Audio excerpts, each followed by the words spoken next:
आपका अपना चैनल मेरी हिंदी में आपका स्वागत है। हिंदी व्याकरण के अंतर्गत आज हम संबंध बोधक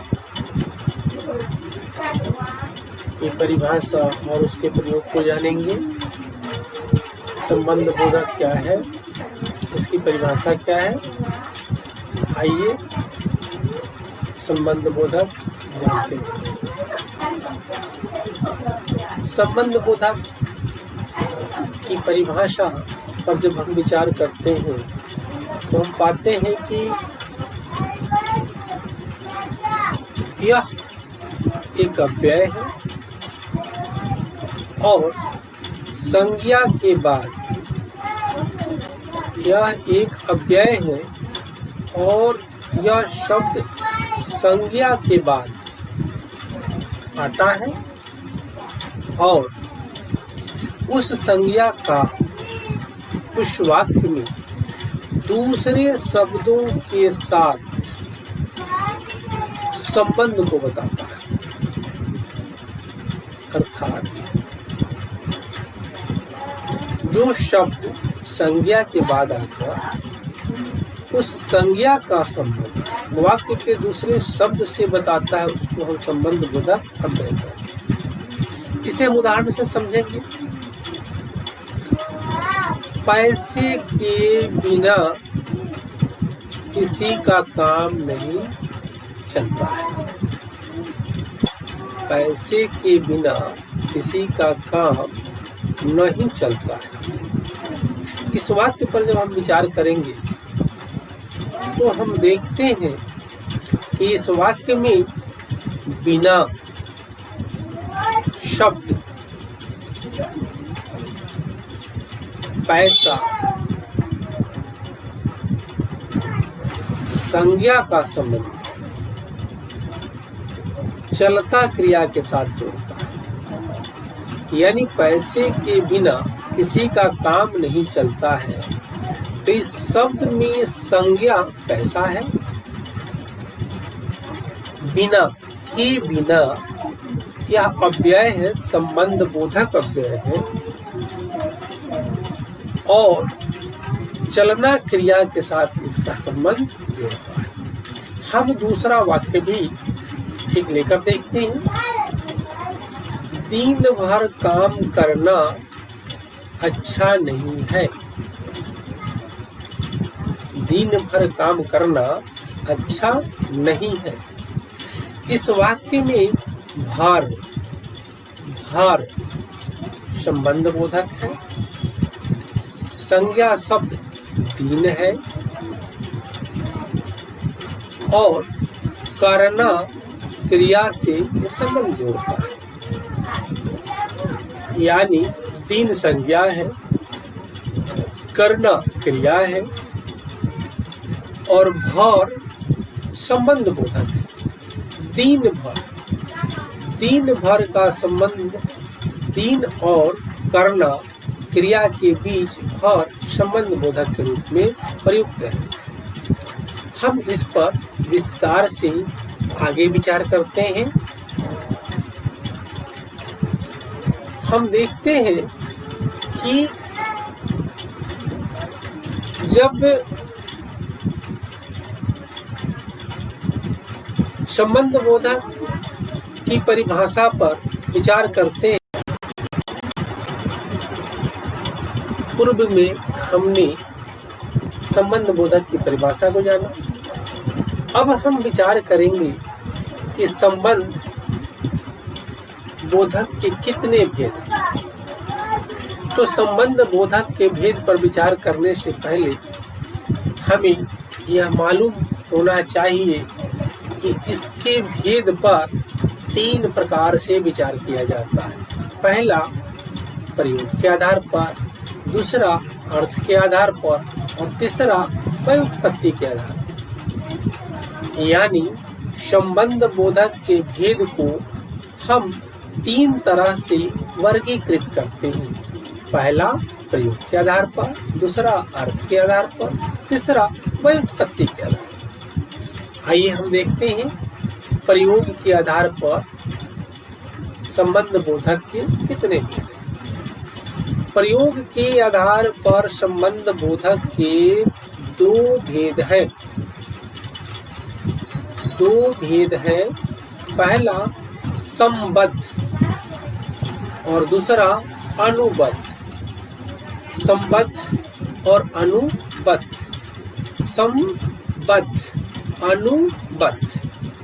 संबद्ध क्या है? तो संबद्ध में हम पाते हैं कि यह शब्द संज्ञा की विभक्तियों के बाद या पीछे आते हैं।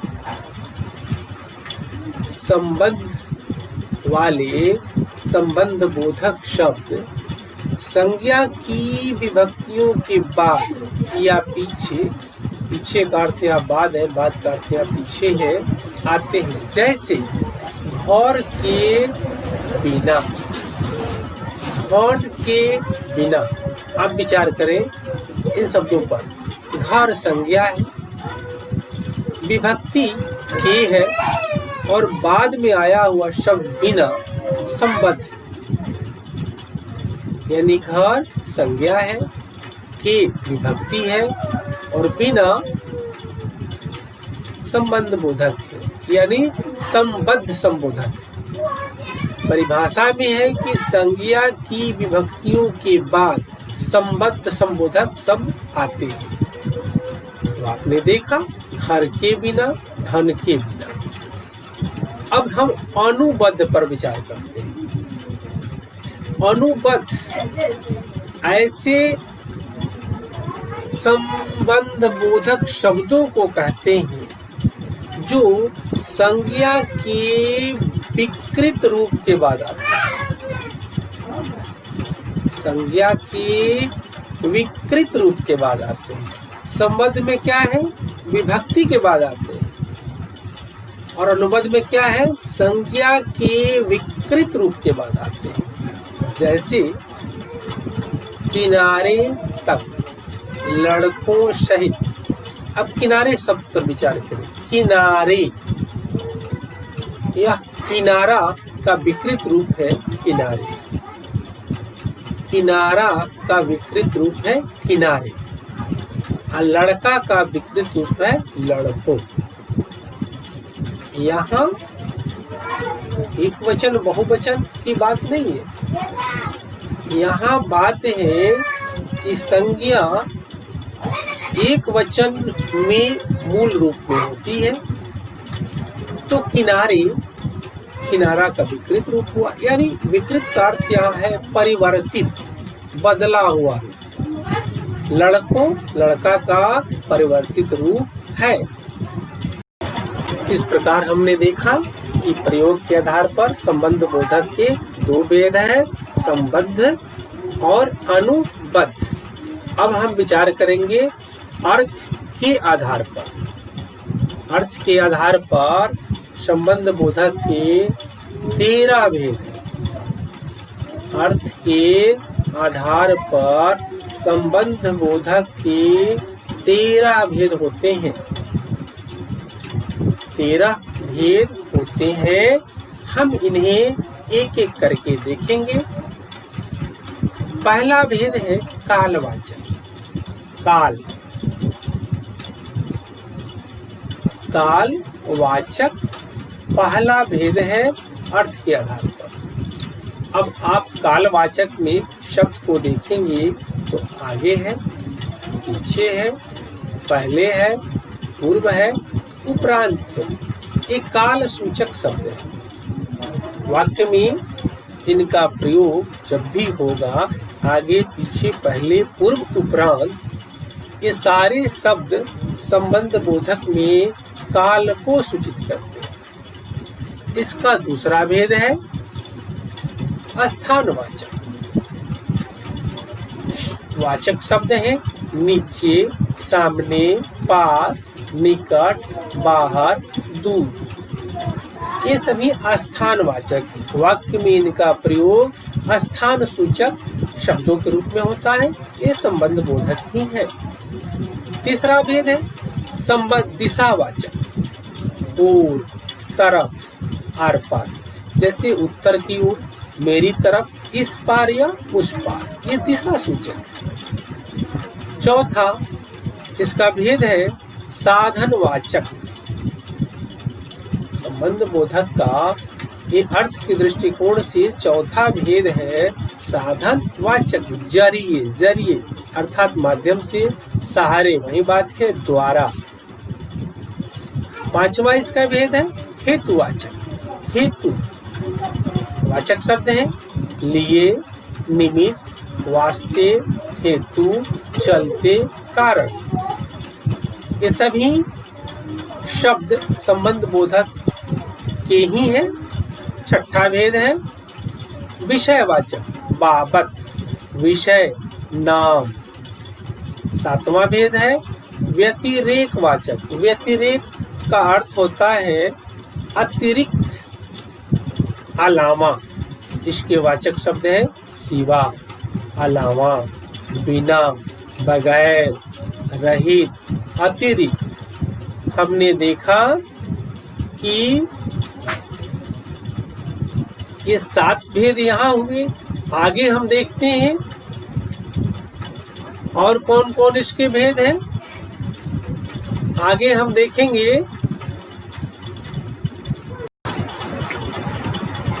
8वां भेद है विनिमय वाचक। 8वां भेद विनिमय वाचक। विनिमय अर्थात एक्सचेंज। पलटे क्या है? पलटे शब्द है पलटे, बदले, जगह एवं। ये सभी विनिमय वाचक शब्द है। 9 नंबर में है सादृश्यवाचक, समानता सूचक। सादृश्य यानी समान, तरह, बराबर, तुल्य, अयोग्य, लायक, सदृश। ये सभी सादृश्यवाचक शब्द हैं। विरोधवाचक 10 नंबर 10वां भेद अर्थ के दृष्टिकोण से विरोधवाचक है। विरुद्ध संबंध बोधक है, खिलाफ संबंध बोधक है, उल्टे, विपरीत। ये सभी विरोधवाचक शब्द हैं। 11वां भेद है सहचरवाचक। संग, साथ, समेत, सहित, वश। 12वां भेद है संग्रहवाचक। तक, पर्यंत, भर, मात्र। ये सभी संग्रहवाचक है। और अंतिम इसका भेद है 13वां अपेक्षा, बनिस्पत, आगे, सामने। ये 13 भेद होते हैं अर्थ के दृष्टिकोण से। अब हम विचार करेंगे उत्पत्ति के दृष्टिकोण से। उत्पत्ति के दृष्टिकोण से संबंध बोधक के 2 भेद हैं। उत्पत्ति के दृष्टिकोण से संबंध बोधक के 2 भेद हैं। पहला है मूल संबंध बोधक। पहला है मूल संबंध बोधक। इसके शब्द हैं बिना, पर्यंत, पूर्वक इत्यादि। और दूसरा है यौगिक संबंध बोधक। और यौगिक संबंध बोधक का निर्माण अलग अलग शब्दों के द्वारा होता है। यौगिक यानी मिल करके इनका निर्माण होता है। संज्ञा से अलग होगा, विशेषण से अलग होगा, क्रिया विशेषण से अलग होगा और क्रिया से अलग होगा। संज्ञा से बनता है पलटे, लेखे, अपेक्षा, मार्फत। विशेषण से तुल्य, समान, उल्टा, ऐसा। क्रिया विशेषण से ऊपर, भीतर, यहाँ, बाहर। और क्रिया से लिए, मारे, चलते, जाने। इस प्रकार हमने जाना कि संबंध बोधक किसे कहते हैं, संबंध बोधक के भेद कितने हैं। तो हमने इसके भेद को प्रयोग के आधार पर देखा, अर्थ के आधार पर देखा और व्युत्पत्ति के आधार पर देखा। वीडियो पसंद आए तो लाइक करेंगे, अपने दोस्तों के पास इसे शेयर करेंगे। वीडियो देखने के लिए बहुत बहुत धन्यवाद।